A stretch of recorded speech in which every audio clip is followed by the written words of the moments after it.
Hello family, and welcome back to our wild Ohio. But before we get into the video, I want to invite you to stick around till the end, because today is no ordinary day. I know once you learn about what happened, you'll agree, but if for some weird reason you don't, please comment down below what your opinion is on this life-changing moment. It's truly unbelievable. Anyways, let's jump into the video, and honestly, until I did the research for this video about the large-flowered trillium, I had no clue of all the medical treatments this one wild edible provides and provided the Native Americans. The Iroquois used this amazing flower to catch fish. It's also the state's wildflower. Today, we are exploring the large-flowered trillium, Trillium grandiflorum.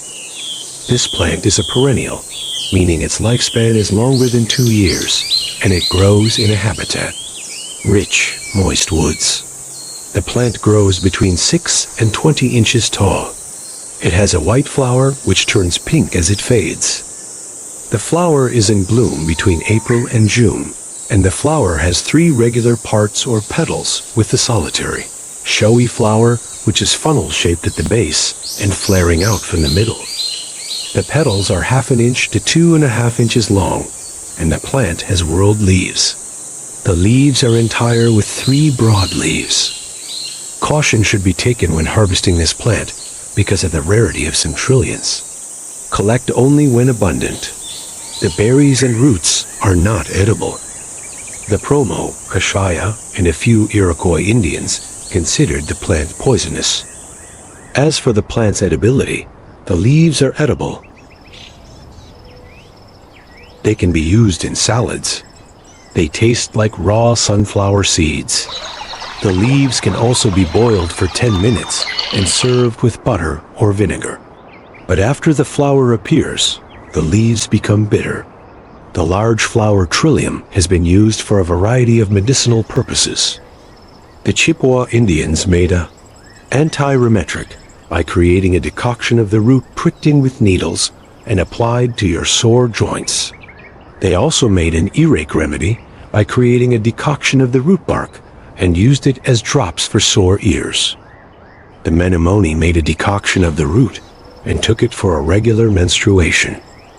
They also made an infusion of the great root and took it as a painkiller for cramps and to promote urination. For a swollen eye remedy, a poultice with the grated raw root was applied to the eyes to reduce swelling. Their Khoi had a rheumatism remedy by combining trillium and fish forms. First, harvest the bulbs dry and crush them into a powder.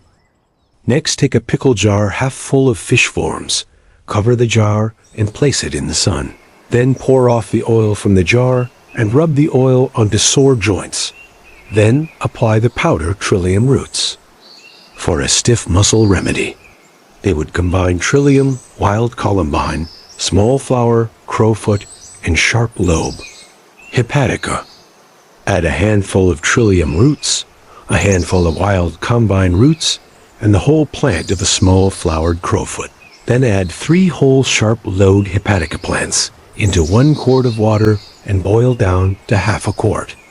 Leave the roots until water has cooled and drink 1/2 wine glass 2 hours apart. For a headache and catarrh, remedy catarrh, meaning a buildup of mucus in the membrane. They would combine trillium small jack in the pulpit and common blackberry plants. Draw and crush all 3 plants into a snuff for an inch remedy. Wash the irritated parts with the trillium's milky sap and for a suntan oil and hand lotion. Crush the plant and rub to apply. The medicinal parts of this plant are its root and leaves. The Sullivans are boiling water and diluted alcohol, and its actions are astringent tonic and antiseptic. The plant has been used to treat a variety of ailments, including cough, asthma, and breathing difficulties. Externally, this plant was used on tumors, bad ulcers, anthrax lesions, swollen lymph nodes, insects, and to restore gangrene. In some cases, its efficiency has been increased by being combined with bloodroot. The leaves are a trillion plants boiled and lard have been used in some parts of the country as an application to ulcers and tumors. This plant has also been used for fishing. The Iroquois would smash one root and put it into a small cup, adding a little water. Then they put their fishing line in the water and leave it overnight.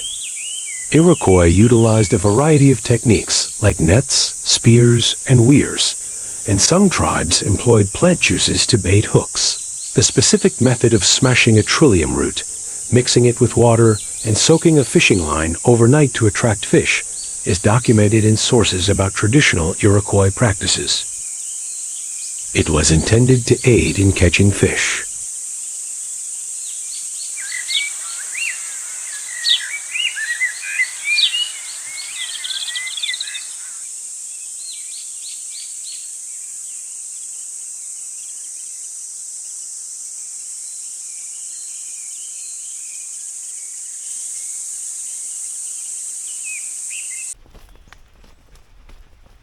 Now let's talk about why today is no ordinary day. Today, Thursday, August 21st, 2025. Our Wild Ohio reached 100,000 views and 7,500 subscribers, and we're not even a year old. Actually, our first anniversary is a little over a week away. August 29th, 2024 is our birthday. Now you tell me, if you got 100,000 views on your YouTube channel, would you consider that an ordinary day? Exactly.